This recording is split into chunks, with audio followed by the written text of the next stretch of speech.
Welcome back to the Commanders Declassified podcast. I am your host, LE. My boys are on the run this week. Eric is doing house things. He's a big baller, so he's buying houses and he's got to flip them and all that stuff. So he's taking care of that. Shout out to Eric. And Mike is on a date night, from what I understand. So let's all wish Mike luck. We're happy and fun date night. Who knows? He might be in downtown Baltimore looking for Marlo or Avon to play basketball in the basketball tournament they have. Anyway, we're here to talk Commanders, and that's what we are going to do tonight. It is me solo. Yes, I've done this before. I used to have a Wizards podcast, but I'm going to touch on a couple topics that are really important to the Commanders. And we're going to start off with Brandon McManus. Guys, listen to me and listen to me good about this. He might be innocent. He might be guilty. I don't think he's worth the time for the Commanders to deal with anything that comes from this situation, good, bad, or indifferent. I know that's not the way that justice works in this country, but this franchise has been through so much that I don't think it's worth it. If it were up to me, I would cut him immediately and wish him well in his future endeavors. Not that I think he doesn't deserve the right to, due process and all those things, but I just think that when you're the Commanders / former Redskins / WFT, and you've just been through all of these things with Dan Snyder, I don't think you need that kind of energy right now. I don't think you need to go through the process, the messy things that come out with the lawyer and all that stuff that are associated with McManus right now. Is it fair to him? Probably not. Doesn't matter. I got to think about the greater franchise at large. And to me, we have to move on from McManus because we just cannot afford any stains on our new shiny reputation. The media just started liking us again, right? People are hopeful for what we have going on. And I don't want anything, and I mean anything, to take us back in that direction that we fought so hard to come back from, right? You guys remember what it felt like when Dan Snyder finally sold the team, right? We can't have this. We can't have this yet, okay? Or at all, not yet. Never. I don't ever want this again.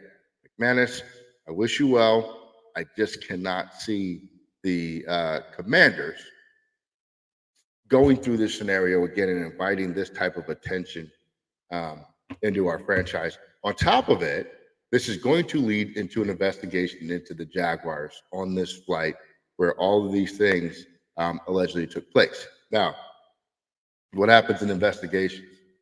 More things come out, right? Not saying against McManus, but I think the league is probably going to punish the Jaguars pretty extensively. And so even if McManus is not found guilty of this, he'll be guilty by association of the Jaguar stuff. I just say it's not worth it. Let's go find another kicker. I don't agree that kickers are a dime a dozen, but there's kickers out there, right? And we can find somebody to kick field goals for us this year. McManus, I've had him in fantasy for a lot of years, right? He's a good kicker. He's not worth the headaches right now. Sorry to say that, McManus, because again, I don't think that's right. Probably not even fair.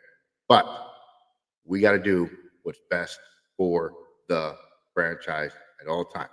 Okay? McManus, you're a good kicker.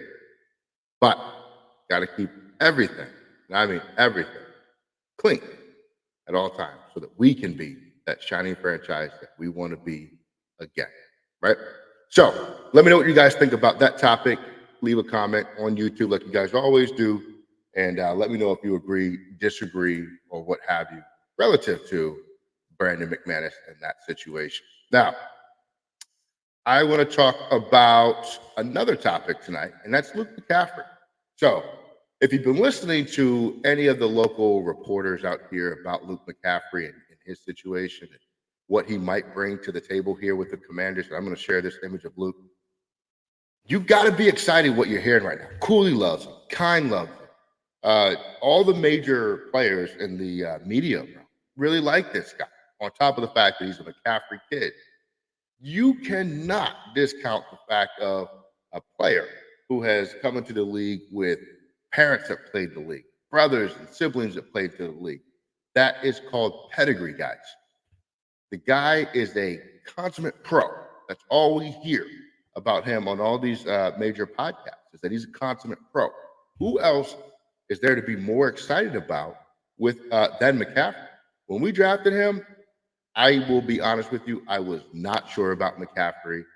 He just, I felt like it was kind of early, right, for McCaffrey to be taken. And I feel so stupid for thinking that right now. I just think that he's going to be a really, really good player for us. And I want to see what he looks like against real competition because I listened to Cooley earlier this week and he said he did a good job with his routes. Now, listen, he hasn't been playing receiver that long. And if he's already excelling at route running, then man, the future is extremely bright for him. But I want to see it against NFL level defensive backs, right? No offense to Rice, but I just want to see it against NFL level talent to be sure that it's going to translate in the way that we think it should translate for McCaffrey. He's fast, he's big, and he's going to play on the outside based on what everybody's saying, right? So he's not going to be a slot guy after all, or maybe he won't be fully on the outside, but it looks like he's going to play at least some on the outside. That's exciting to me because we have a need for his body type, right, and his speed and his athleticism to play in that position. Now, again, we got to see it against NFL competition because you just never know. And we got to see what type of rapport he's building with Jayden and within that offense, right? What Cliff Kingsbury is going to ask of him. But man, if we can find a third receiver in McCaffrey, it is going to complete our starting receiver set in a way that we haven't had in a long time. My apologies to Cam Sims, right? But this guy is on a different level to me. And I think there's nothing but excitement radiating off of this gentleman. He picked a great number. 12 is just such a phenomenal number for a receiver. And you guys know I hate low numbers for non-quarterback positions. But he has a chance to be special for us. I want to see if they use him at all out of the backfield just to get a little bit more creative. Could he be that Curtis Samuel type for us? Or is he just a legitimate great wide receiver? I'm excited to learn all of those things about Luke McCaffrey. He's not his brother. That's okay. He can be Luke McCaffrey in his own right? And define his own role in the NFL, who he's going to be and how he's going to play. I am super excited for this dude. I got to see it. I want to see it because I am like almost all the way in on this thing. And the only thing that told me back is we've heard good things about guys in the offseason before. I know. I don't want to be that guy either. It's like, oh, I can't believe. No, let's believe. Like, we should believe. That's what we do as fans. We should believe. But I feel kind of, foolish being so excited about a wide receiver who could be wide receiver 3. But we needed it last year. Like, Jamison Crowder was coming in making key catches for us. And I love Jamison. Curtis Samuel was making catches for us. I love Curtis. Curtis couldn't stay healthy, right? At least not all the time. And I felt like with Bieniemy, he didn't know what he wanted to do with Curtis. To be honest with you, the Commanders franchise never knew what they wanted to do with Curtis. Curtis was better than what we treated him here or how we used and utilized Curtis here, right? He was better than that. We just never had a real game plan for him. He'd play big for us, and then we wouldn't target him again the next game, right? I think that's part of my fear with this McCaffrey situation. I got to let it go because we're not that old franchise anymore, right? We are the new and improved Washington Commanders, right? And so we have the chance to take a player that Adam Peters said, this is a guy we need, right? Peters don't miss, right? Well, every GM misses, but Peters really good about finding guys third round later, right? Second, third, fourth, fifth, all those rounds. Like he's a dog in those rounds. McCaffrey seems to be acclimating to the NFL well, which, by the way, most of these guys seem to be acclimating to the NFL well, which is really great to hear. Really great to hear. That wasn't always the case, right? But I don't want to dwell on the past too much. I am just thoroughly excited about what Luke McCaffrey might bring. That's it. Is he going to be a Joe Juravicious type? Maybe. Michael Crabtree? Maybe. You never know, like what type of receiver is going to be. And I think it's just such a hidden treasure for me because I know so little about Luke McCaffrey. And his YouTube highlights, even when you watch his highlights, they don't jump off the page to me, right? So I'm getting excited, predicated on what like the professionals are saying because I don't know anything about him. And I just think that, like, man, there might be this really big secret, right, about a receiver that the rest of the NFL's not caught on to yet. And I think he's going to take, some people by surprise this year. Now, what does he do against, top flight defensive backs? We play the Steelers this year. You know they're always good in the secondary. We play the Ravens. They're going to be aggressive, right? They're going to check you at the line, put hands on you, things like that. How does he get off press coverage? I want to see all that before I go too far, because you guys know I love Diami too, right? I played receiver when I played football. So I'm kind of partial to that position and the running back position. I like it. We need receiver. We need more receiver depth. I am scarred by, I think it was 2020, when we were bringing Isaiah Wright off the street. And what's that other receiver from Oklahoma that we brought off the street to start for us late in that season? I think it was 2020. I could be wrong, but I don't ever want to do that again, right? I'm broken, right? I need to heal from that. I'm not all the way healed yet. But McCaffrey is one of those guys that could really be a difference maker for us as a wide receiver. So I am full on excited about McCaffrey. That's my guy right now. Okay. All right. So continuing with this conversation, because this is such an interesting thing that we have going on here, with our Commanders franchise, that, we're getting into that part of the offseason, right? Where, how do I say this, right? This historically has been the best part of the season for us because we don't have anything to look forward to. But now let's talk about the one guy that's going to change that for us forever, where this part of the offseason is not going to be all we have to look forward to anymore, because we're going to have consistency out of the quarterback position. So you heard what I said, right? Quarterback. So I'm talking Jayden Daniels. Jayden Daniels has proven to be, to this point in the offseason, everything that folks thought he could be, right? I thought he could be, going back to ASU. And I don't care what anybody says about, well, it's just the offseason. You're right about that. True. But he has lived up to everything that he's supposed to have lived up to this point in the offseason. Give that man credit, right? There are people that you hire for a job that screw it up in the interview process, but you give them a chance anyway, right? And then before they start working, they don't come prepared on the first day. They're late. They forgot their cell phone at home, or they spilled something on their shirt before they came to work, and they just don't seem to have it together, right? He's not one of those guys. He's ready to go. He's ready to go. The offseason before RG3 became our quarterback, there was a lot going on with Robert, right? I mean, in a good way, actually, legitimately a good way. But there was so much going on around him. I love how quiet it is around Jayden, right? RG3 had the socks, the shoe deals, all this stuff. And it was a blessing. That was right, because he was the number 2 overall pick, and he's a big deal, right? He was a Heisman Trophy winner. All those things should have happened. Make no mistake. But it was a little bit of noise, right? You had the Kirk Cousins pick that you were already talking about, right?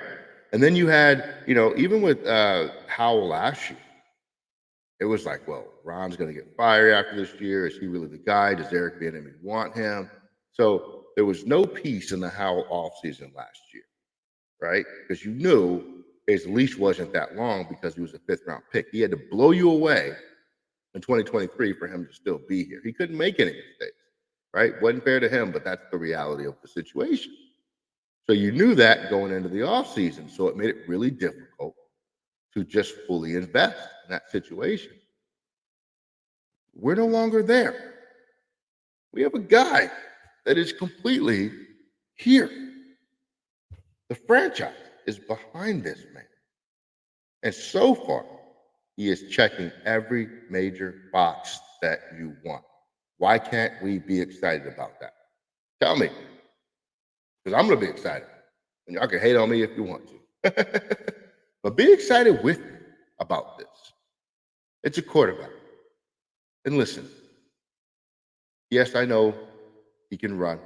I'm excited about that aspect of his game too. I heard John Keim say he was talking to my guy from NFL Films, Greg Cosell, I believe. I might not be getting the name right? Edward Cosell, one of those two. And he said he's a quarterback. He's not a running back that can throw. He's a quarterback, right? A legitimate quarterback. This is from a guy that watches like massive amounts of film. You have to love that. One of the things I hate the most about the NBA is combo guards. I can't stand it, right? I don't like combo guards. I also don't like big men who only shoot threes and just play defense, right? For a long time, we kind of had combo guards, if you will, at quarterback, right? RG3 was still needed a lot of refinement as a passer, but he was a great runner. Combo guard kind of thing.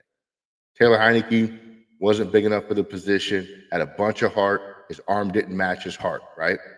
Combo guard. Sam Howell, too short, late round pick, great arm talent. You know, when things go wrong for him, it kind of stacked up on combo guard. Just nothing was all the way right. Like it wasn't a pure point guard, not a pure, two guard, whatever, right? Like these guys always, there were things, but there were also other things. You know what I'm saying? Jayden Daniels is a passer. And as a passer, he is a deep passer, he is a accurate passer, and he can pass the ball, at any level of the field. And he's going to work on his craft. So where he is and where he starts will not be where he is next offseason. Think about the leap that he can make with another offseason under his belt and 16, 17, whatever, how many games, 18 games, 17 games of experience, right? Under his belt.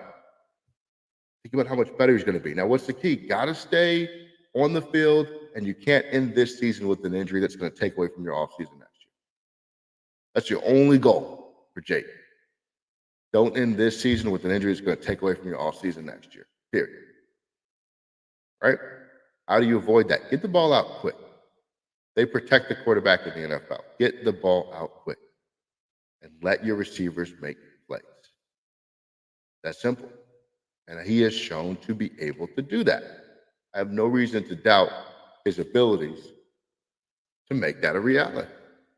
And if he does that, man, we are sitting pretty for the next 5 to 10 years. Because let me tell you something. Jayden Daniels as a passer is already better than Jalen Hurts. Is that shocking to hear? It's not to me. I expect, that's regular to me. Right? He's better than Daniel Jones as a passer already. Again, zero shock value. Because that's just the truth. The question is he a better passer than Dak Prescott? I don't know. That's what I want to see. And I know, yes, he hasn't thrown an NFL pass yet, but come on, right? Like Jalen Hurts coming out of college passing the football was not smooth. And everybody knew Daniel Jones' limitations coming out of college. It's okay to say he's a better passer than those two right now before he's played it down of football. So I just want to see it. Again, I just want to see him on the field and putting it all together. And I want to see the offensive coordinator complementing his game with a game plan and protections that suit his skill set, right? And we're not putting him in conflict, right? We are keeping him in a position to be successful, right? And I love aggression, right? I love when we play with aggression and all those things, but I want to play smart. I want to play smart. I want to win games, but I want my quarterback to be healthy going into next offseason so he can get better. That's it, right? All right, moving on from the quarterback. There's something I got to say, okay? I was not excited about Jayden Daniels. You guys know that. I wanted Aaron Glenn from Detroit. I said Jayden Daniels. I meant, I'm excited about Jayden. I was not excited about Dan Quinn. But the way this offseason has gone, I appreciate Dan Quinn a lot because of the coaching talent that he's brought in around him. And I don't know what this is going to amount to on the field, but I like what I've seen. So sue me, right? I like what I've seen so far. He's well composed. He's bringing excitement back to the franchise on the field. I don't think that it's the same situation as Ron Rivera when he came here. I think Dan Quinn's a different guy. And when we first hired Dan Quinn, I got a lot of Ron Rivera vibes. I think I was wrong. I'm going to be a big enough person to say that. Now, it's a big proclamation considering that we haven't played any football yet, but just the way that he's running this team. The guys on this team seem to like each other. And if you don't think that the head coach plays a role in that, they do. They do.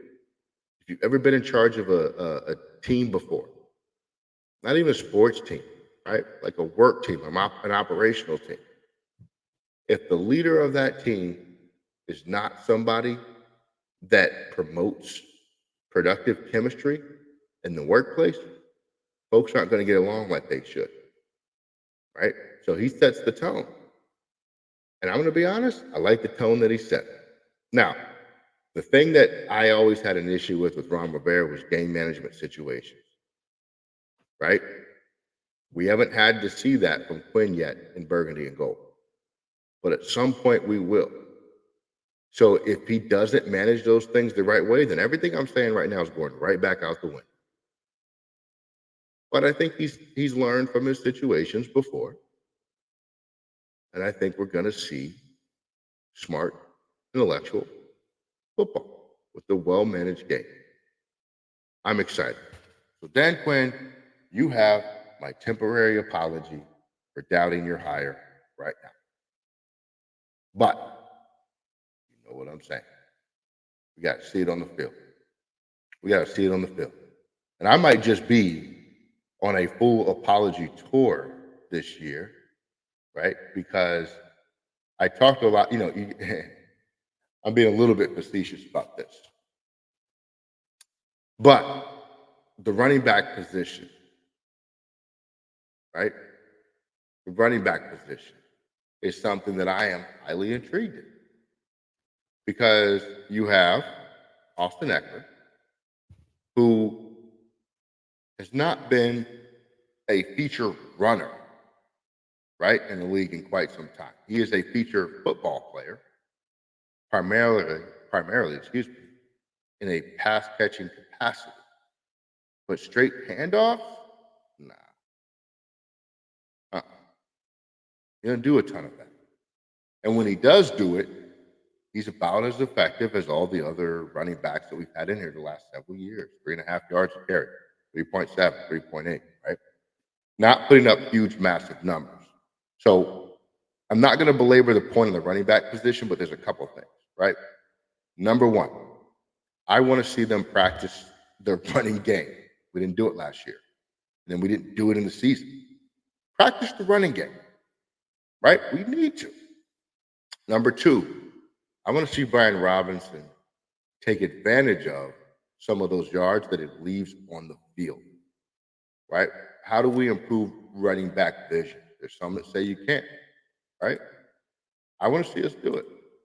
I want to see us figure out a way to improve running back vision, because if Brian Robinson can put it all together, we might have something, special at the running back position and that tandem that we have going on, right? Robinson's a decent running. He's a good running back, right?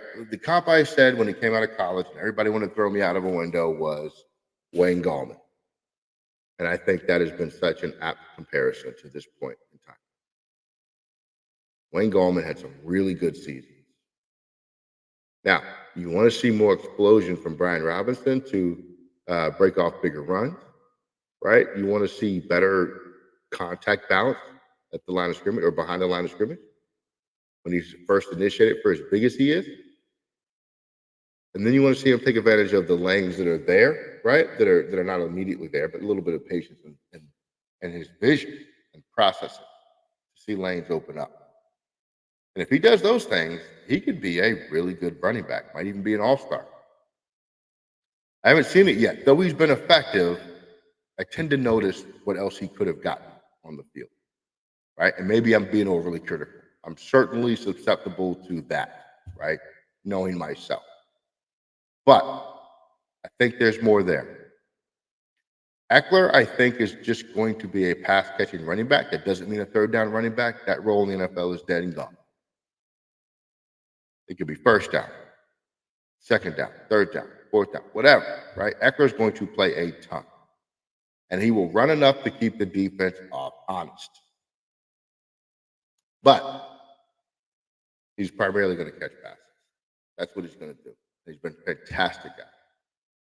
And he's also pretty effective at the goal line, too, in goal line scenarios, goal-to-goal scenarios, I should say. I need to look that up, though, because I'm not 100% certain about that, but from a fantasy perspective, he's been killing.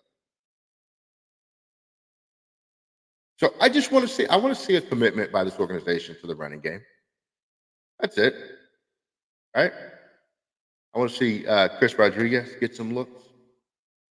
Is he going to be somebody for us? You know? Can we make that happen? I know the fans love Brian Robinson Jr. because of the story and just he's a hard-nosed running back who puts it all out there. And fans love it. And I respect it. Make no mistake. But I just think, like, in the grand scheme of things, I'm all about productivity. And I think that we can get a little bit more from him or whatever. Now, last topic of the night. Thank you for riding with me so far. Make sure you're locked in, you're subscribed, leave a comment, all that stuff, right? But my last topic tonight, and we're going to let you guys get on your way. I was thinking about a position or a couple of positions that I'm nervous about these guys. I'm nervous, right? Two of my favorite guys on the team. Jamin Davis, number one, because I think, with the linebacker additions this offseason, Jamin's going to need a contract soon. Jamin has some legal issues. Jamin hasn't been as productive as we wanted Jamin to be. So he's the first round pick. It's showing proof time now. Now, there's a lot of talk from the major media outlets about Jamin being used as a edge rusher, right? Sort of in that Micah Parsons role. That's intriguing to me because Jamin rushes the quarterback pretty well from what we've seen in the last few years, right? So maybe there's a transition in it. But we draft him as a pure linebacker. And I am very nervous about his future as a pure linebacker on this roster. Because I think he made strides last year. I just don't know if it was enough strides, right, to really project a long-term home for Jamin here. So what I'm hoping for with Jamin is we get 12 sacks out of Jamin as a rusher, right? And he plays pretty decent pass coverage, right? Covering tight ends and things like that for us when we need him to. That's my hope. And if that happens, then Jamin's going to have a long and healthy career in the NFL. Now, the other player, Dyami Brown. Oh, man, I just talked to you guys about Luke McCaffrey, right? I really, really like what I see from Luke McCaffrey. And I always root for Dyami Brown. I don't know why. I like Dyami, though. I want him to be successful. And I think, like, at this point, he's probably wide receiver 4, right? But I want to see him make the roster. I want to see his hands become stronger, more confident, single catch balls instead of double catching balls, right? Put the drops away. Let's just be a good football player, right? So I want to see Dyami Brown evolve on the football field so that he can secure his spot with us in the long term. Because I want him to be here. And look, you need good receivers in this league. And I don't think there's 4 better receivers right now than Dyami Brown on the roster. Some people will say so. I don't think you're right. I don't think you're right. I mean, can somebody develop into one? Sure. That can happen. But for my money, I think Dyami's still a top 4, top 5 receiver on the team, and you're going to keep at least that many on the roster. So right now I feel safe. But there's other guys that are busting there, you know what, to try to make this roster and take a roster spot from Dyami. And quite frankly, from Jamin too. So while I think Jamin's on the roster this year no matter what, I'm just nervous about his long-term future. And from Diami, I don't know. He is less secure on this roster to me. But he's a good special teams player. And don't you guys ever forget the importance of that. That matters. That matters. So that was one of the smartest things he could ever do, was really invest himself in a special team. Because maybe Diami has earned himself on the roster, a spot on the roster after all. All right, Commanders Declassified Nation, thank you for listening to me ramble about my favorite football team and yours for the last 30 or so minutes. Next time you see us, hopefully we're back with a more full crew. Make sure you're subscribed. Interact with us in the comments, right? And let's go win some football games this year. Guys, it's time to be excited.